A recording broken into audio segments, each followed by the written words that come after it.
Les réseaux sociaux font la une. Depuis environ 2 semaines, ayant pour ariane principale une lettre pointant du doigt la secrétaire générale en complicité avec certains leaders syndicaux du ministère des Affaires sociales sur une probable manipulation des dernières affectations face à cette affaire, la rédaction d'Afrique Vision Média a tendu son micro à certains leaders pour avoir des avis croisés ce 25 septembre 2024. C'est un sentiment de satisfaction parce que le pays a été libéré. Et dès lors que le pays a été libéré, ça veut dire que même les ministères ont été libérés d'un certain nombre de comportements déviants que nous avions observés depuis sensiblement 14 ans. Et le pays étant libéré, notre ministère étant libéré de ses écueils, l'arrivée de Madame le ministre, depuis l'arrivée de Madame le ministre, nous travaillons en bonne intelligence avec toute l'administration. Elle, c'est même parfois elle qui nous pousse sur certains dossiers lorsque ça traîne. Donc ça voudrait dire que c'est une dame très dynamique. Elle veut faire avancer le bateau au ministère des Affaires sociales selon les instructions des plus hautes autorités de la République. J'ai marqué mon étonnement. Personnellement, j'ai marqué mon étonnement pour avoir pris une part active à ces travaux. Et les travaux se sont déroulés comme à la clôture, en toute transparence. La commission a travaillé en toute transparence. Elle était dirigée, la commission d'affectation et mutation était dirigée par le secrétaire général, qui j'étais aujourd'hui en pâture. Et le cabinet de Madame le ministre y était, toutes les directions générales étaient représentées, tous les partenaires sociaux du ministère étaient bel et bien présents. Et la commission, disais-je, a travaillé en toute transparence. Il n'y a pas de raison qu'il y ait malheureusement, comme l'auteur nous dit, des histoires de copains et coquins. C'est une affaire montée de toutes pièces pour salir et ternir non seulement l'image de Madame le secrétaire, mais également de tout un ministère. C'est des acteurs de se rappeler qu'ils sont avant tout, ils sont du ministère, mais ils sont avant tout agents de l'État. Et l'administration étant nommée, ces gens devaient être sanctionnés. Ces gens devaient être sanctionnés et qu'un conseil, j'appelle les autorités à tenir un conseil de discipline pour ces indélicats. Il y a des dégâts tous côtés au Lingema pour avoir fait des affaires sociales et militaires à part entière. Très souvent, nous avons été jumelés à la santé et ça nous a souvent posé problème dans le fonctionnement du ministère et dans l'aboutissement de certains dossiers. Le fait que nous soyons un ministère à part entière nous a beaucoup fait plaisir. Et la dame qui est à la tête de ce ministère est une dame qui est venue avec une ambition qui n'est autre que celle de réussir. La question me fait un peu rire quand on dit qu'il y a eu une manipulation au niveau des affectations et qu'il y aurait des complices, dont Madame le secrétaire général et ses copains, les syndicalistes, parce que ce sont les termes du document que moi j'appelle un cadre. Vous savez, pour moi, quand quelqu'un veut dénoncer certains faits, la personne doit pouvoir signer et non passer par des tracts. Quand on est courageux, quand on est sûr que ce que l'on dénonce est vrai, on ne se cache pas derrière un tract. On signe le courrier pour qu'on sache qui a écrit. Nous avons pris part aux affectations de toute l'administration, toute les directions générales et les services de la DCH et les partenaires sociaux, autant que nous sommes. Tous les syndicats ont été représentés. Aucun syndicat n'a été absent. Vous voyez, comme on vient de dire, il y a eu une manipulation. Je suis tout étonné. Et je n'ai pas envie de considérer cette carte parce que si la personne était courageuse, elle aurait signé, elle serait dénoncée. Vous voyez, on ne peut pas venir dire j'étais déjà en pâture et saluer le nom d'une autorité telle que Madame le secrétaire général et les syndicats sans fondement réel. J'aurais voulu que la personne qui est à l'origine de ces actes se dévoile et qu'elle nous apporte les preuves de ces allégations. Le ministère des Affaires sociales a toujours été l'un des ministères à forte perturbation. Je veux parler des grèves récurrentes. Ces grèves ont toujours été dues soit au manque de dialogue, voilà. Mais depuis un an, comme vous pouvez le constater, le Sinatras, qui est un syndicat affilié à la Fédération des travailleurs pour le bien-être social, qui, elle, est affiliée à Dynamique Militaire, nous avons décidé de mettre une pause sur les grèves, les mouvements sociaux. Mais il faut à cela ajouter que Madame le ministre, depuis qu'elle est à la tête de notre ministère, c'est un dialogue permanent et sincère. Les partenaires sociaux du ministère des Affaires sociales peuvent le témoigner parce que sur nos cahiers de revendications, parfois, c'est elle qui nous rappelle, mais à quel niveau vous avez prévu me présenter telle ou telle situation. Vous comprenez? Ça, on ne l'a jamais connu. Et cerise sur le gâteau, nous avons eu il y a quelques mois la nomination d'un cadre maison comme secrétaire général du ministère. Alors vous comprenez que le ministère a toutes ses raisons pour être calme, comme c'est le cas aujourd'hui. Sur ce point, vous savez, ça peut vous surprendre. Ce n'est pas une première aux affaires sociales.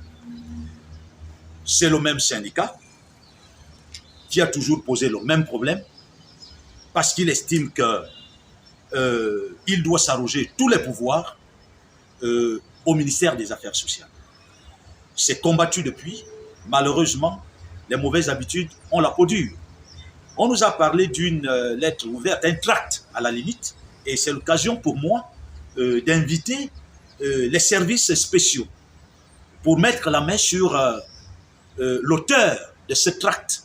Parce que, vous savez, un tract ne doit pas être négligé dans un État qui se veut sérieux. C'est un tract, l'administration a quelques indices maintenant, et je pense que nous, en tant que syndicat, puisqu'effectivement nous avons été pointés du doigt, il se trouverait que les affectations auraient été manipulées, on ne sait par qui.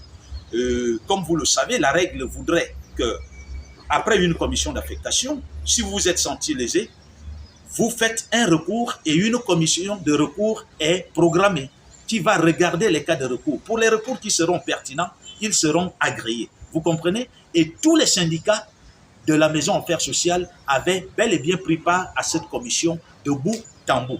C'est pourquoi nous, syndicats, nous avons demandé à l'administration de tout mettre en œuvre pour que l'auteur de ce tract soit connu, soit identifié. Nous ne demandons aucune sanction à son encontre, mais que la personne vienne, puisqu'on parle des agents. De quels agents s'agit-il?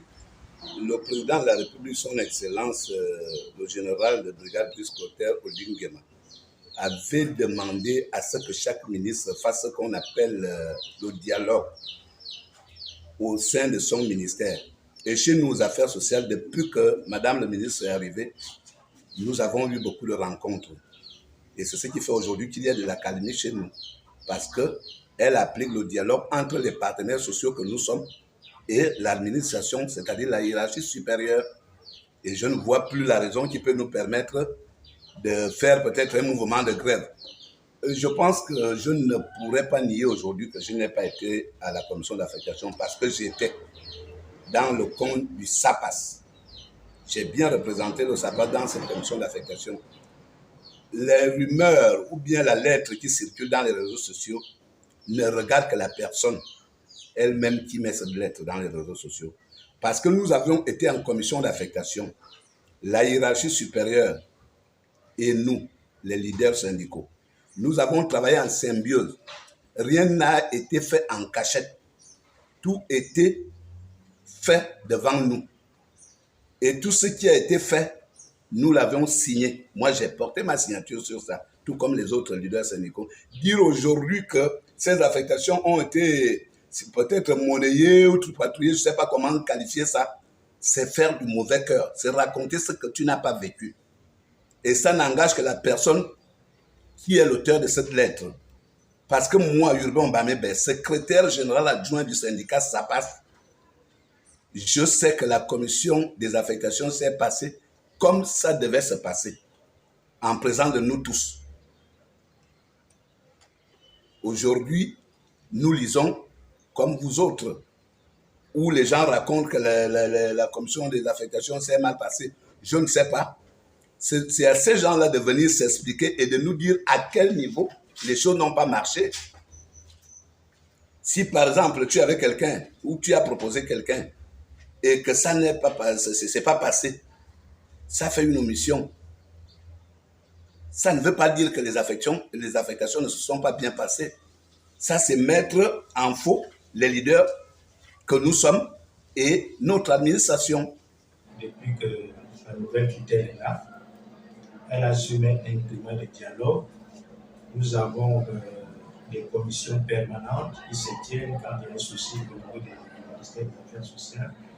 Donc, nous n'avons pas eu, depuis qu'elle est là, des difficultés pour la rencontrer. Elle est ouverte à tous les syndicats. Je dirais tout simplement que celui qui a fait sortir cette lettre n'a pas respecté la procédure parce qu'elle parle des agents qui ont été mal affectés. Normalement, au sein du ministère, il y a une première commission, il y a ensuite une commission de recours. Si certains agents se sont ressentis lésés à la commission, ils avaient une seconde chance d'être affectés lorsqu'ils voulaient partir. Mais malheureusement, nous ne comprenons pas ce qui a motivé cet agent, parce qu'il s'agit d'un agent du ministère, nous avons mené des cet agent à sortir ce tract, moi j'appelle ça le tract, parce que ça n'a pas été signé. Nous avons tous été en commission d'affectation, l'administration comme les partenaires sociaux, nous sommes tous tombés d'accord sur les résultats des affectations qui sont sortis. Par ailleurs, j'apprends que cette lettre a été motivée par une compatriote qui elle-même avait souhaité rejoindre son mari nommé délégué spécial dans la province de Logou-et-Vindo. J'étais le nom de la personne par discrétion. Et c'est elle qui est revenue dire à la tutelle que le mari n'aurait pas accepté qu'elle parte la rejoindre au niveau de Logou-et-Vindo. Et elle a sollicité encore de repartir au poste qu'elle occupait. Je pense, à mon humble avis, que c'est ce qui a amené, c'est ce qui est derrière tout ça. Parce que nous n'avons pas eu de, comment dirais-je, il n'y a pas eu de combine. La commission s'est tenue clairement et l'administration et les partenaires sociaux, nous sommes tous tombés d'accord sur ce qui est sorti au niveau des affectations. Il ressort que depuis la nomination du ministre et sa secrétaire générale à l'ère de la transition, piloté par le général de brigade Brice Clotaire Oligui Nguema, certains leaders syndicaux, animés par un esprit de paralysie administrative, ont du mal à avaler la pilule en observant les améliorations et avancées, ainsi que l'accalmie au sein du ministère qui ne cesse de redorer le bien-être social des agents de ce département ministériel.